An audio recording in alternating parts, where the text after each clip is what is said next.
Hello, everyone. Welcome to Inside the Americas. Coming up, Mexico rocked by vigilante justice. 25 people beaten to death in public lynchings just last year alone. Then a historic march in Cuba where hundreds took to the streets for a rare protest, not for themselves, but for animals.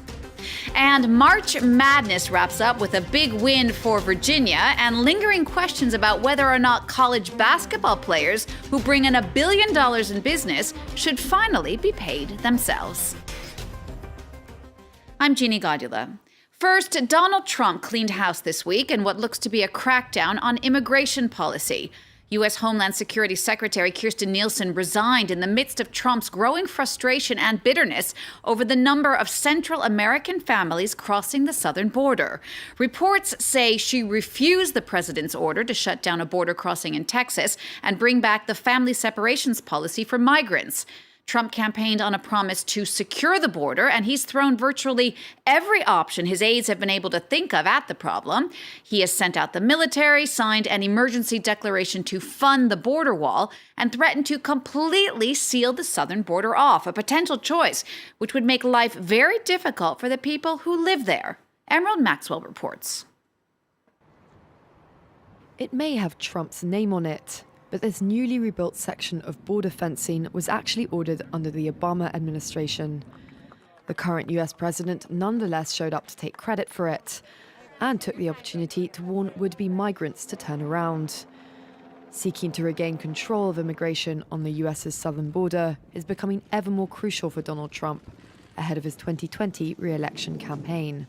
Whether it's asylum, whether it's anything you want, it's illegal immigration. Can't take you anymore. We can't take you. Our country is full. While illegal crossings are still down sharply from their peak in 2000, they have reached a 12-year high. And border officers agree with Trump that they're overwhelmed. We are not prepared to deal with the amount of people, family units and children, and now organized caravans that are coming across this border today.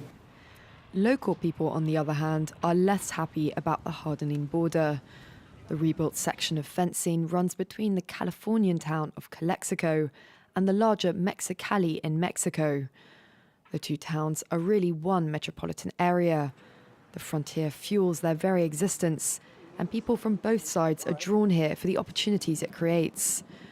Many live on one side of the border and work on the other, and they're particularly concerned about Trump's threat to seal it. Why is he building this wall, this contentious wall, when people can just dig tunnels, wasting so much money, millions and millions of dollars? Trump says that construction for his wall is underway. He's planning some 450 miles to be built in 2 years at a cost of approximately $8 billion. But he's still facing legal challenges from 20 states. They argue his bypassing of Congress is unconstitutional. Our number of the week comes from Mexico, where last year 25 people were beaten to death in public, the victims of vigilante justice. 40 more victims of public lynchings were rescued just in time. Our correspondents, Laurence Cuvillier and Matthieu Comin, report now from the region rocked by the most lynchings in recent years, the state of Puebla. And please be warned, some of our viewers might find the following images disturbing to watch. In Mexico, there are brightly printed signs hung everywhere with warnings like, "Thief, if we catch you, we'll lynch you." But in the village of Acatlán de Osorio, no one dares say those words anymore. Two simple crosses are a reminder of what happened here on the 29th of August, 2018. Ricardo and his uncle Alberto were taken to the local police station for drinking alcohol in public. Soon, a rumour spread like fire through the village. These two men had been kidnapping children. Within minutes, a mob forced its way into the police station. This is how they died, beaten and then burned alive. Dozens of people filmed it on their phones, like a concert. In Mexico, 98% of crimes go unpunished, so people take justice into their own hands. Angry crowds act as judge, jury, and executioner. Yes, I saw them when they brought them here. But I didn't do anything. I heard people say they'd been stealing children. Down there, people called to us to help the parents of those children.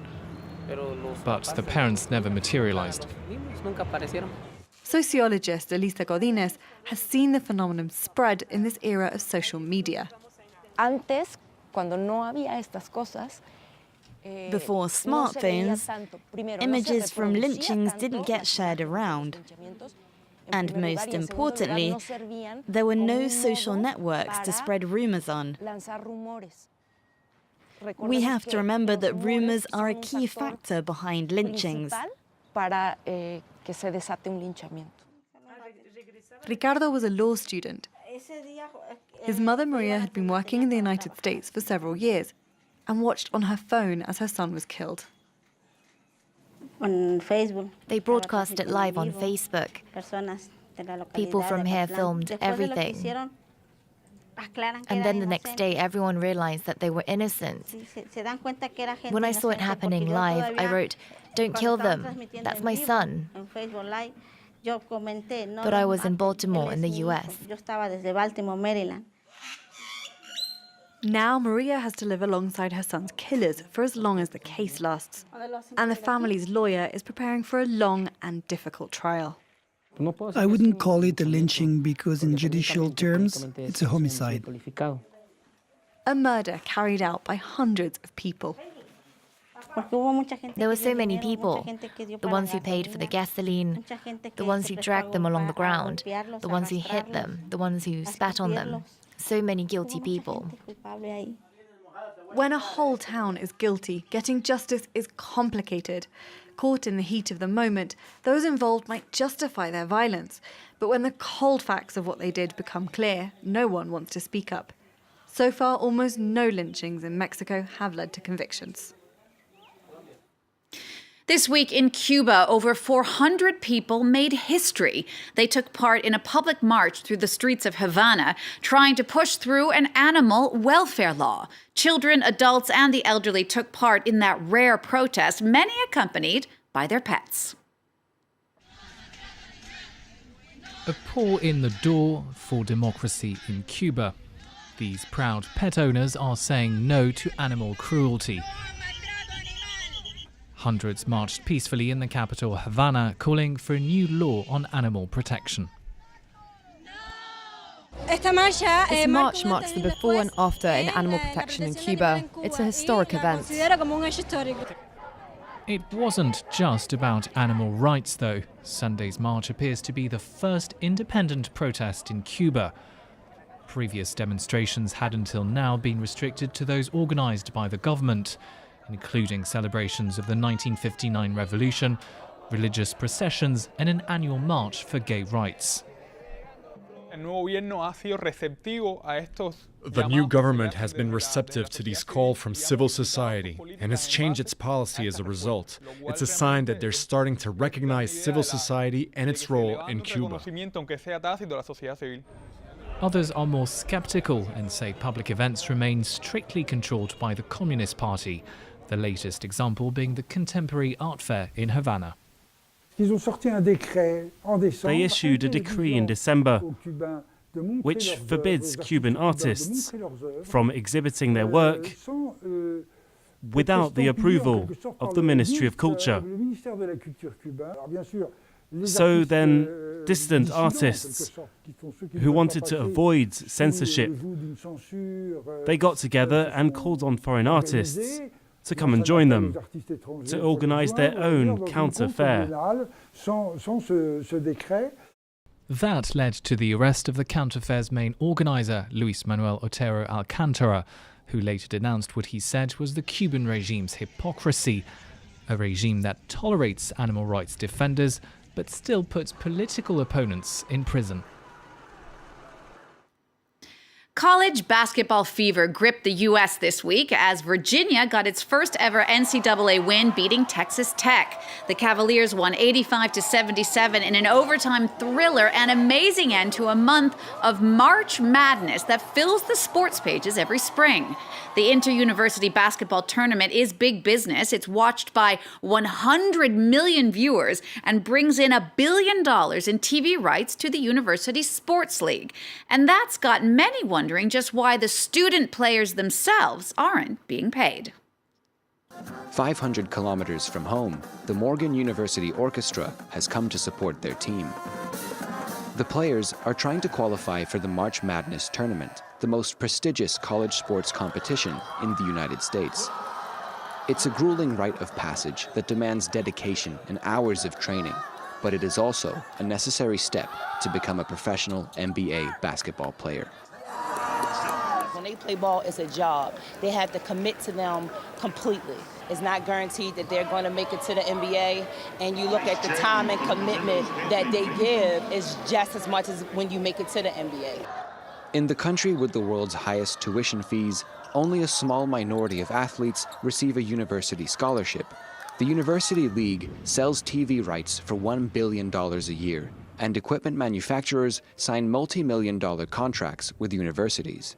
At the quarterfinal stage of the tournament, the cheapest tickets go for $300.